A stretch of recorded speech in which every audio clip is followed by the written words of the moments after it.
Hai people, selamat datang di Pocil Podcast Sambil Ngecil barengan sama gue Andrian Eswe.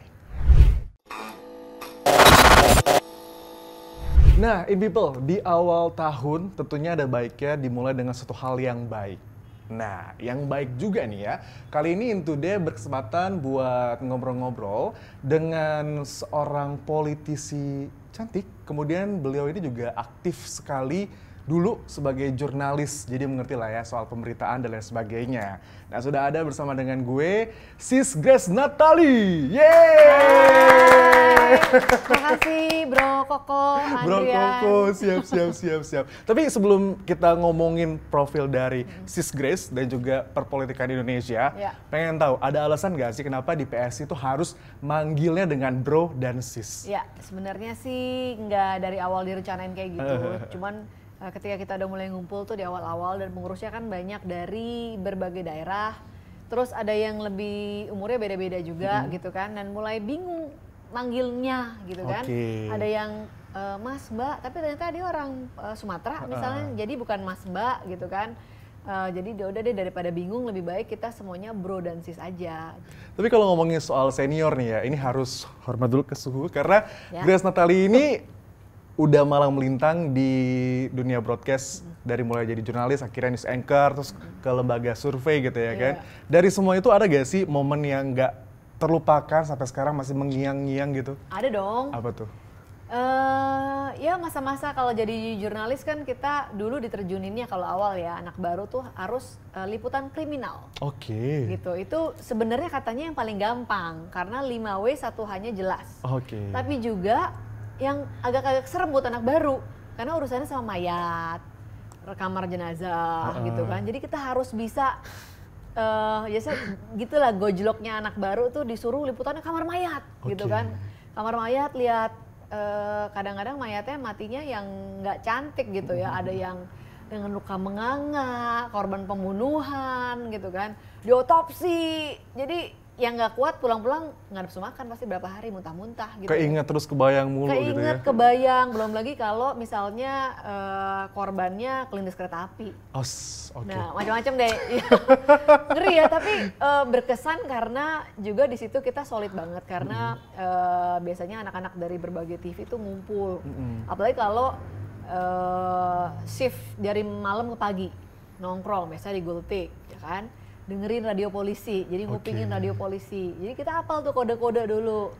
Kode-kode kebakaran, pencurian, pembunuhan. Kebakaran harus ngikutin jejak air gitu ya kan? Ya bukan sih? Jejak air. Maksudnya kayak dari mobil pemadam kebakarannya gitu. Itu kalau aku dikasih tau dulu kayak gitu sama kornet aku. Enggak ya? Bukannya kelihatan apinya dari atas. Oh iya benar juga. Oke, bisa. Tapi pada akhirnya nih ya, Sis Grace dari jurnalis, kemudian ke lembaga survei, dan pada akhirnya sekarang di politik. Ada alasan sendiri kenapa bisa masuk ke ranah politik gitu?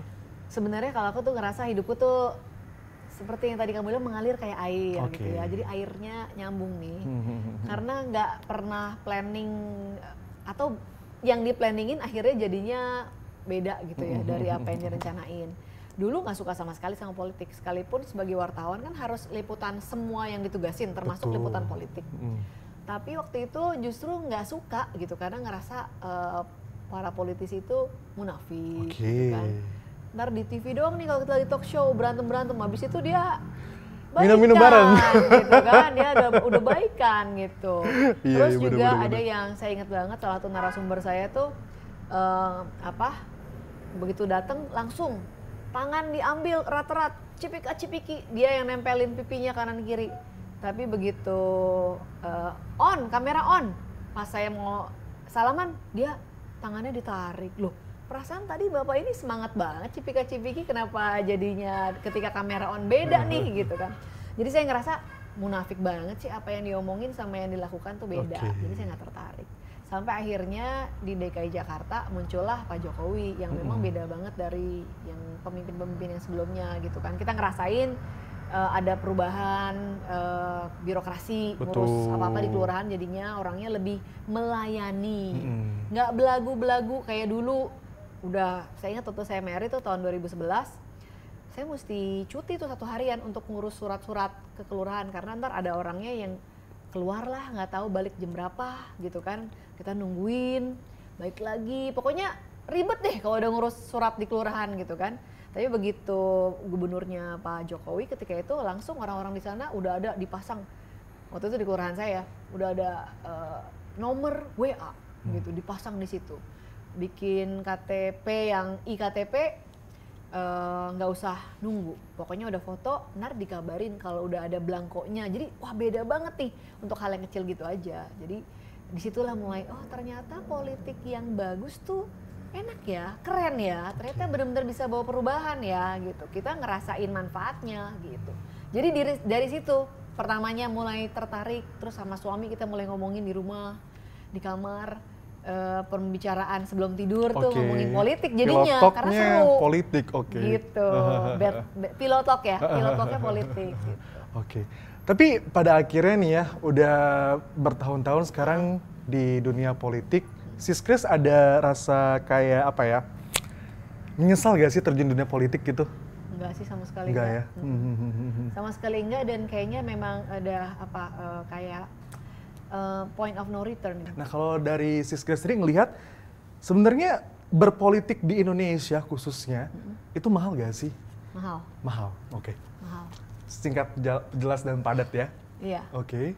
Mahal karena kayak kucing, kayak telur dan ayam mungkin ya. Mahal karena masyarakat kita memang banyak yang belum terdidik. Jadi ini pengalaman saya sendiri waktu nyalek ya kemarin. Saya mau ngejelasin ke mereka nih, kita nih programnya gini sampai saya udah bawa alat peraga, udah saya bikin di papan gede-gede gambar gitu ya. Terus saya bikin kuis gitu supaya mereka perhatian. Kita udah bikin sesederhana mungkin, tetap nggak ngerti. Kelihatan di matanya kan, kayak ngomong apa sih nih orang gitu. Kosong gitu ya. Kayak gitu. Padahal kita udah kayak guru TK gitu, heboh-heboh bikin kuis, terus saya bikin pertanyaan dengan hadiah supaya ngetes kan siapa yang bener-bener denger. Jadi kan ada hadiahnya sih simple aja, cuman mainan anak-anak gitu kan. Tapi kan mamanya jadi semangat karena ada hadiah kayak kuis gitu kan. Tapi di luar daripada itu kelihatan kan orang kelihatan dari matanya lah gitu ya, kalau nggak ngerti.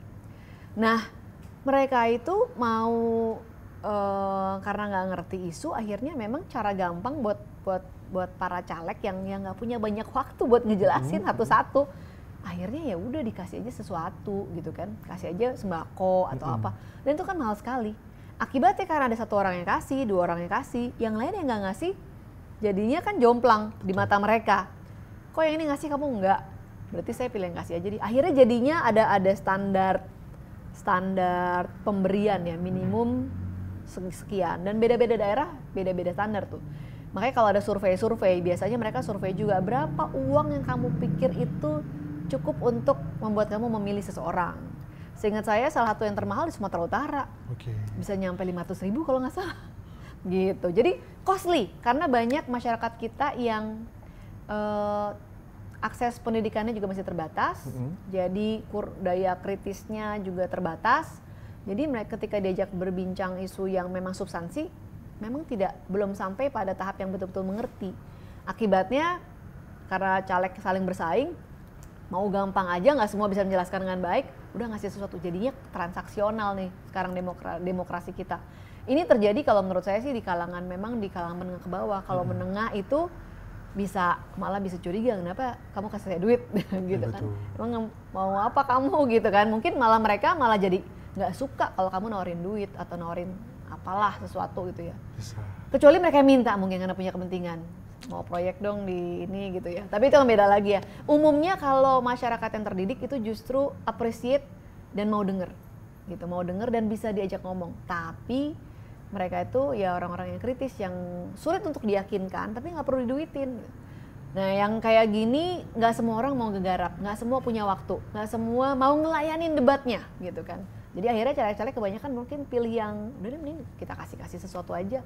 Jadi mahal. Lebih cara-cara instan dan cepat hasilnya Iya. kelihatan gitu ya. Plus partainya sendiri juga bikin ikut mahal karena banyak partai yang untuk orang maju jadi caleg atau jadi bupati, wali kota itu minta duit. Ada mahar. Mahar. Oke. Itu real ada. Oke. Dan waktu saya jadi wartawan sering denger ya, tapi ketika saya jadi di lembaga riset dan konsultan politik, kita ngalamin betul. Orang yang kita dampingin, orangnya bagus, punya chance yang bagus juga diterima masyarakat, tapi begitu mau tiket partai, miliaran. Gitu. Dulu waktu saya di lembaga riset tahun 2012, untuk di level luar daerah aja ya, satu partai itu bisa minta 15 miliar. Sekarang di luar Jawa tahun 2000 berapa nih? 2018 atau 2020 mungkin ya. Sorry, 2017, 2018 itu sekitar udah ada yang 100 miliar untuk gubernur di luar Jawa gitu. Tapi Jadi, tentunya kalau PSI sendiri nggak ada dong yang namanya mahar-mahar. Nggak ada, gitu ya. dan boleh dicek. Nggak, kalau ada datang ke sini. Siap.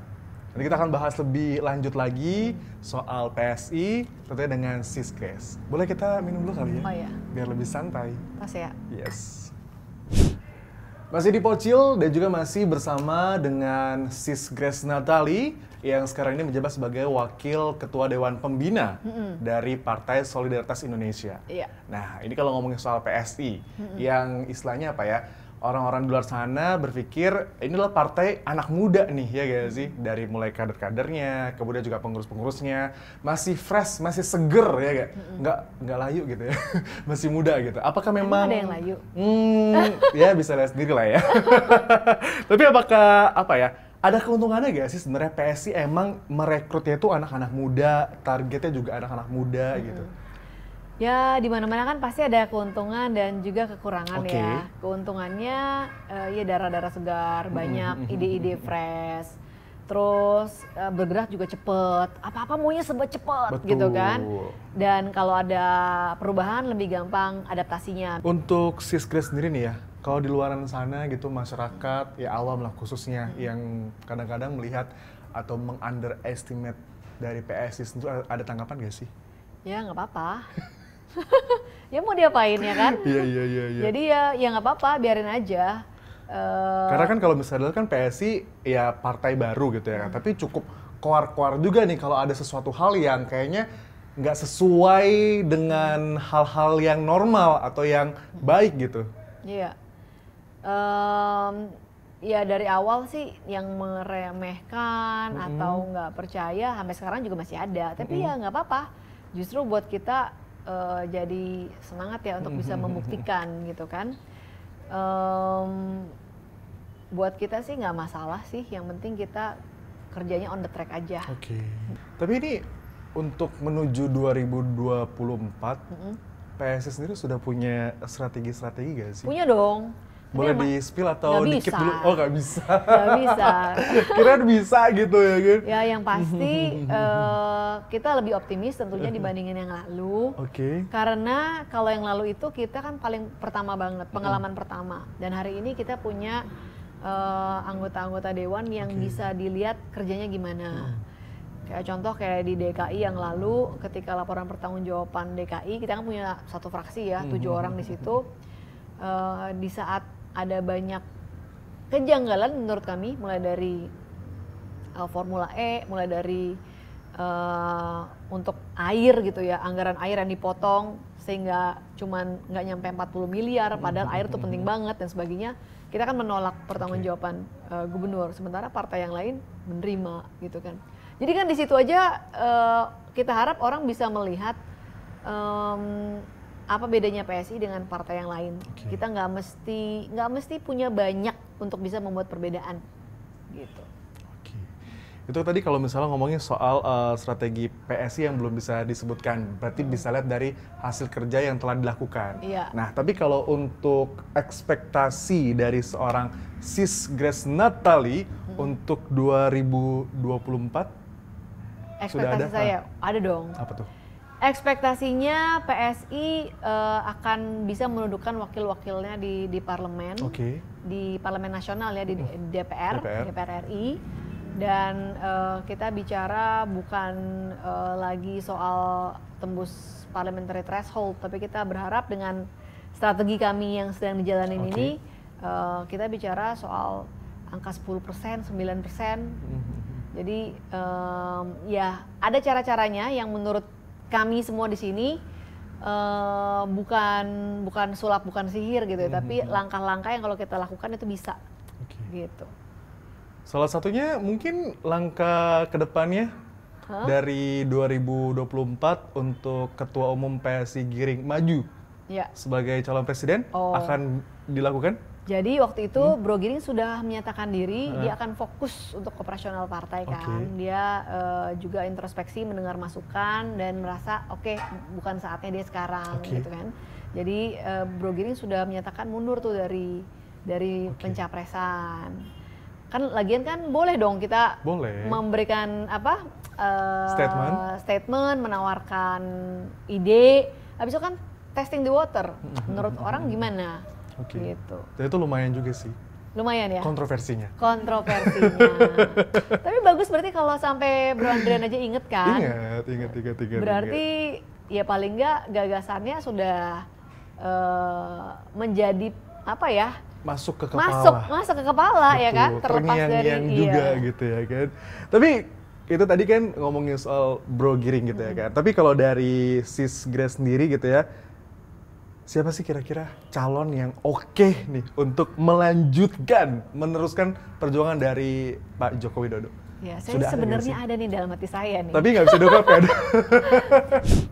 Nah, Sis Grace, walaupun istilahnya ini masih awal 2023 gitu ya kan, ya masih setahun lagi sih, tapi siapa yang bisa mengira juga setahun itu akan berjalan dengan cepat, ya nggak sih? Tapi ada pernyataan nih, bahwa PSI telah menegaskan bahwa tidak akan mendukung Anies Baswedan untuk maju sebagai capres di 2024. Iya. Itu benar? Benar sekali. Kenapa? Ada alasannya kah?